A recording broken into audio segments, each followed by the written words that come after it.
बंगाल की खाड़ी पर बनने वाले तूफान के बीच में उत्तर पश्चिम भारत और देश के राज्यों पर किस तरह का मौसम इस दौरान रहने वाला है, आइए जानते हैं इस वीडियो में। और बात करते हैं कि बंगाल की खाड़ी पर बनने वाला सिस्टम न्यूमेरिकल मॉडल के माध्यम से क्या कुछ दिखा रहा है, किस तरह की हवाएं चलने की संभावना रहेगी और कहाँ पर ये सिस्टम टकरा सकता है, इसकी हम बात करेंगे। चूँकि अंडमान निकोबार द्वीप समूह के आसपास उम्मीद है कि 23 नवंबर तक एक गहरा निम्न दबाव का क्षेत्र बनेगा, जो कि आप मॉडल में स्क्रीन के सामने देख सकते हैं। और ये मॉडल मैं आपको 23 नवंबर का दिखा रहा हूँ। आप देख सकते हैं कि किस तरह से सिस्टम का लगातार इंटेंस बढ़ेगा, हिंद महासागर क्षेत्र से हवाएँ आएगी। इसके अलावा पूर्वी देशों से भी लगातार हवाओं का प्रभाव रहेगा, जिससे कि सिस्टम के इंटेंसिफ़ाई होने की संभावना में नज़र आ रही है। इसके अलावा जब ये सिस्टम आगे बढ़ेगा, तब धीरे-धीरे बारिश की गतिविधियाँ दक्षिण भारत में बढ़ेगी।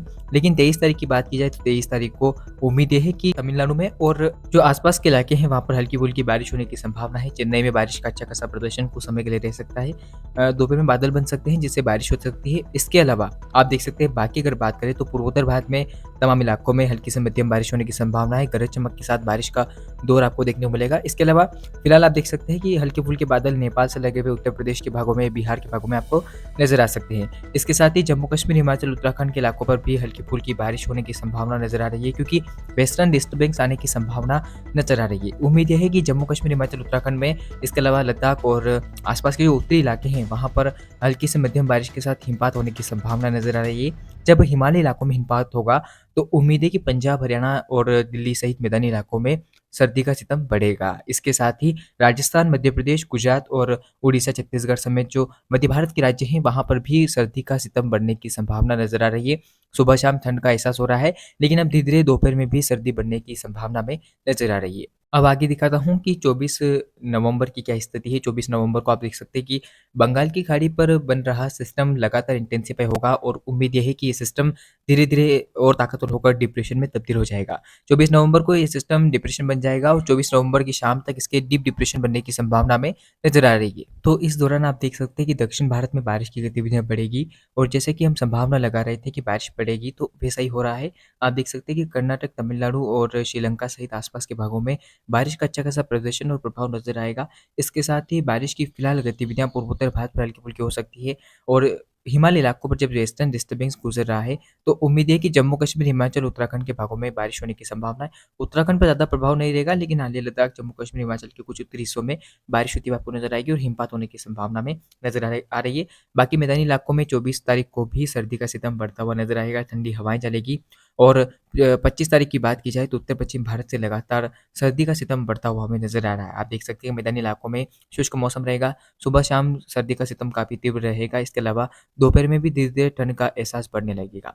हिमालय इलाकों पर हो रही बर्फबारी के चलते बारिश की गतिविधियाँ जो हो रही है, वो बारिश सर्दी को बढ़ाने में मदद करेगी, यानी कि मध्य भारत के राज्यों में।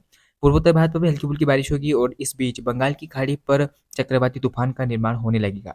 25 नवंबर को चक्रवाती तूफान बंगाल की खाड़ी पर बन जाएगा, ऐसी संभावना है। इसके साथ ही बारिश की गतिविधियाँ दक्षिण भारत पर ऑन-ऑन-ऑफ जारी रहेगी। हालाँकि उतनी बारिश नहीं हो रही है, लेकिन हाँ, बादल पूरी दक्षिण भारत पर छाए रहेंगे और धीरे-धीरे बारिश की गतिविधियाँ अब आगे बढ़ने लगेगी। अब देखते हैं 26 नवंबर को आप स्पष्ट तौर पर देख सकते हैं कि किस तरह से बंगाल की खाड़ी पर भीषण चक्रवाती तूफान का निर्माण हो चुका है और ये सिस्टम लगातार उत्तर-पश्चिम दिशा में आगे बढ़ेगा। हालाँकि लगातार आगे बढ़ता हुआ सिस्टम उम्मीद है कि श्रीलंका और उससे सटे हुए तमिलनाडु के भागों पर लैंडफॉल कर सकता है। तमिलनाडु में इसके लैंडफॉल करने की संभावना ज़्यादा नज़र आ रही है। आंध्रा पर भी असर रहेगा। इसके अलावा केरल, कर्नाटक पर भी इसका असर आपको देखने को मिलेगा और भारी बारिश और तेज़ हवाओं की आशंका में नज़र आ रही है। तो सावधान रहना होगा दक्षिण भारत के राज्यों को। इसके साथ ही आप देख सकते हैं श्रीलंका पर भी काफ़ी भारी बारिश होने की संभावना नज़र आ रही है। इस बीच मध्य भारत में और मैदानी इलाकों में मौसम साफ रहेगा, सर्दी बढ़ेगी। पूर्वोत्तर भारत पर हल्की-फुल्की बारिश अरुणाचल प्रदेश और आसपास के भागों पर हो सकती है।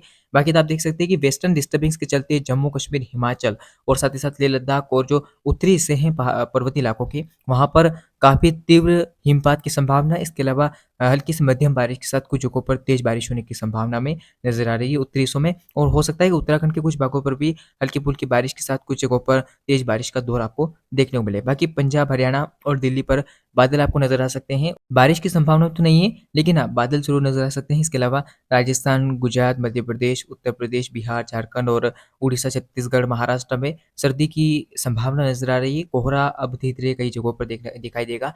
तो आपने जाना कि किस तरह से बंगाल की खाड़ी पर सिस्टम बन रहा है, ये सिस्टम आगे बढ़ेगा और इसको लेकर आगे जो भी अपडेट होता है समय अनुसार आपको देता रहूँ और पहाड़ी इलाकों पर आ रहा है वेस्टर्न डिस्टर्बिंग्स मैदानी इलाकों में सर्दी बढ़ाने में मदद करेगा। तो अब धीरे-धीरे सर्दी का सिस्टम बढ़ेगा, तो आप भी तैयार रहिए सर्दी के लिए।